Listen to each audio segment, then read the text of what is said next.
Bismillahirrahmanirrahim. Assalamualaikum warahmatullahi wabarakatuh. Oke teman-teman, kembali lagi di channel pengusaha muda yang berkarya. Oke teman-teman, di kesempatan kali ini kita sedang melakukan panen gurami di kolam beton sistem bioflok ya teman-teman ya. Ini kebetulan kolam beton kita ada 3 kolam untuk di samping rumah ya. Untuk sistem biofloknya ada 3 kolam. Kebetulan ukuran kolamnya 3 meter kali 3 meter ya. Di sini kita tebar padat sebanyak 500 ekor lebih ya. Kurang lebih 550 ekor untuk di kolam beton sistem bioflok ini kita sedang melakukan pengurasan dan sedang melakukan panen ya. Kebetulan target panennya tercapai di lebaran ini teman-teman. Jadi di sini kita panen di kolam beton sistem bioflok dan ada juga kita panen di kolam beton sistem air tenang di sebelah rumah, dan kita panen juga di kolam bioflok kolam terpal ya.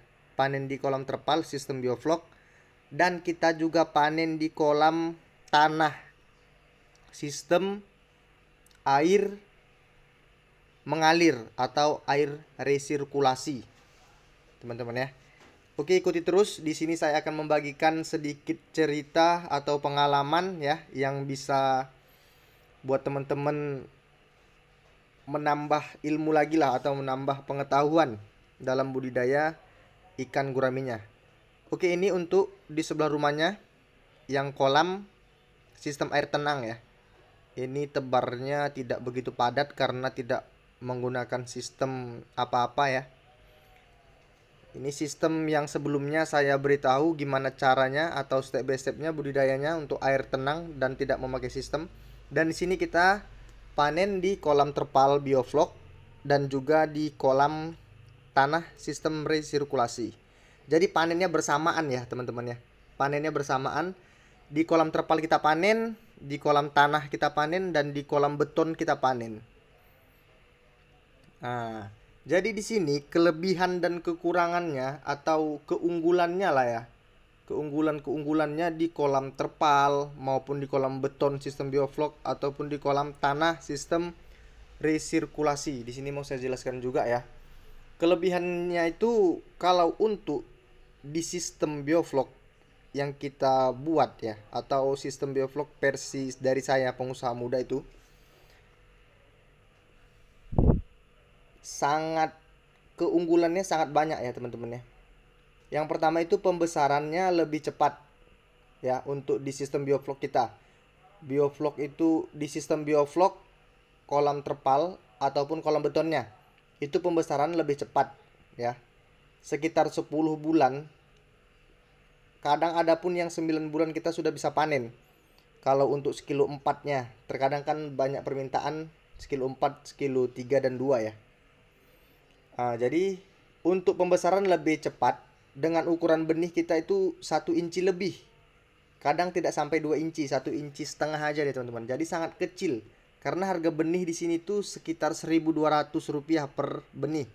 Jadi untuk masa panen dengan ukuran benih 1 inci setengah itu teman-teman, itu kalau di kolam konvensional atau kolam tanpa sistem seperti di kolam samping rumah ini panennya selama 12 bulan atau setahun ya, atau setahun.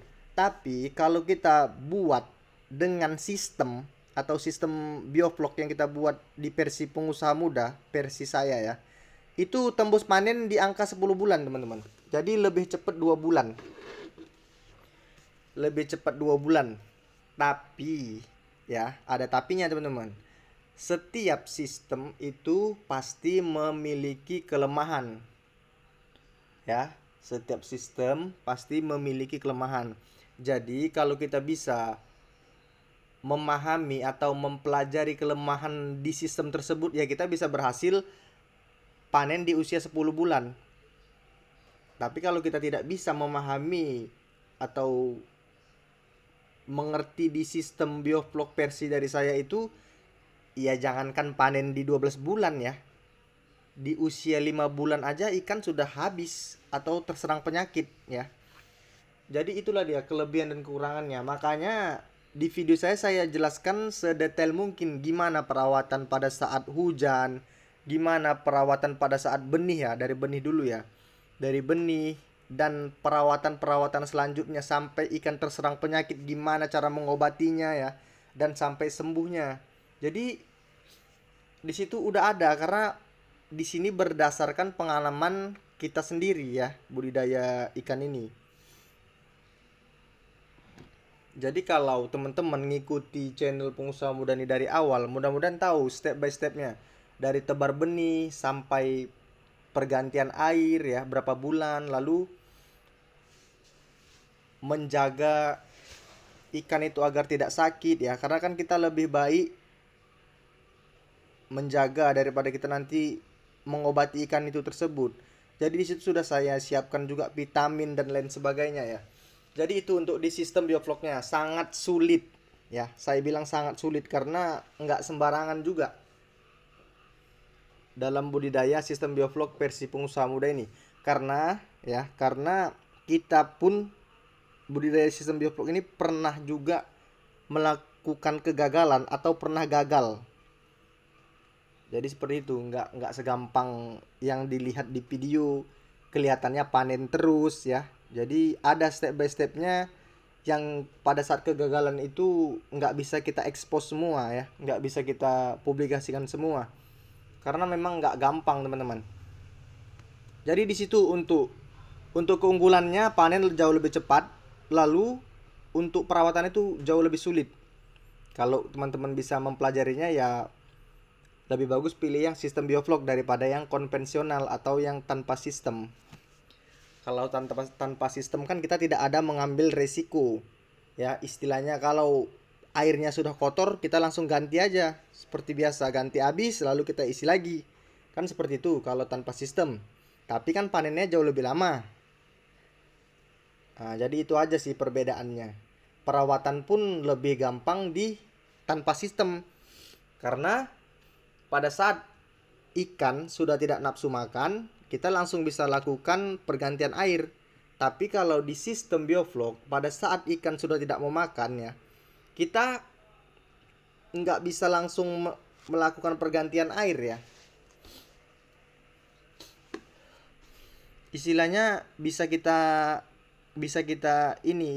kita berikan tambahan probiotik ataupun molase ataupun kapur dolomit, karena kita kan ingin nggak langsung kita ganti air ya, karena kita kan ingin menyetel lagi pH airnya, ada setelan pH air tersebut, ataukah pH airnya turun ataukah pH airnya naik.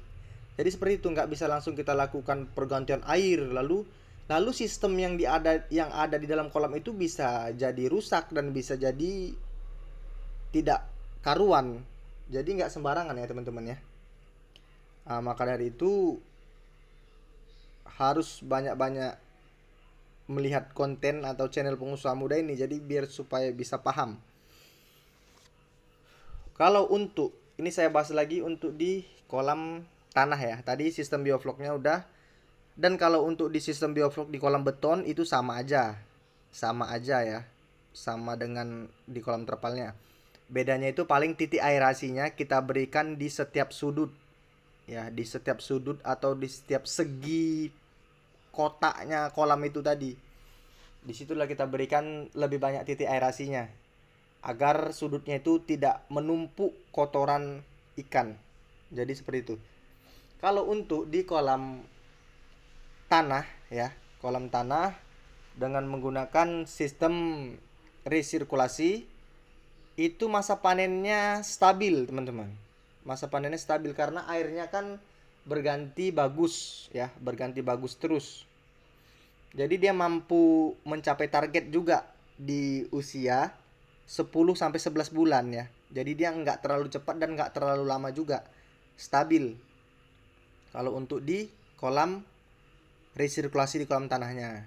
Karena kan di kolam tanah ini mau seberapa banyaknya kotoran ikan yang jatuh ke dalam kolam, itu tetap ternetralkan oleh tanah tersebut. Ya, itu yang perlu teman-teman ketahui. Seberapa banyak kotoran yang terbuang oleh ikan itu ya, itu tetap ternetralkan oleh tanah tersebut. Jadi sistem ini ya, sistem resirkulasi kolam tanah ini yang kita biasa panen itu lebih cenderung stabil. Jadi seperti itu. Itulah, semua ada kelebihan dan kekurangannya. Cuman hamanya tersebut tidak bisa kita hindari ya teman-teman ya. Hama pada kolam tanah. Jadi semua ada kelebihan kekurangannya. Jadi tergantung lokasi teman-teman itu gimana. Kalau teman-teman memang sudah memiliki kolam tanah, ya nggak masalah. Dijaga benar-benar kolam tanah tersebut. Dihilangkan dulu hamanya. Tapi kalau memang ingin membuka dulu kecil-kecilan, ya buat kolam terpal aja lebih murah. Nah, jadi semuanya tuh ada cara-caranya. Nggak harus pindahkan, atau misalnya udah kolam tanah kan sayang sih kalau nggak dibuat di kolam tanahnya, atau sudah ada kolam terpalnya jadi mau pindah kolam tanah. Nggak usah seperti itu, ditekuni aja apa yang sudah ada. Jadi seperti itu. Kalaupun ingin memulai, dibuatlah budget atau ongkos itu sekecil mungkin. Jadi saya rasa di video kali ini dapat bermanfaat ya. Karena kita di sini panen terus, setiap bulannya kita panen. Kebetulan di Lebaran ini panennya bersamaan di kolam betonnya dan di kolam terpalnya. Oke, salam sukses dari saya, pengusaha muda yang berkarya. Assalamualaikum warahmatullahi wabarakatuh.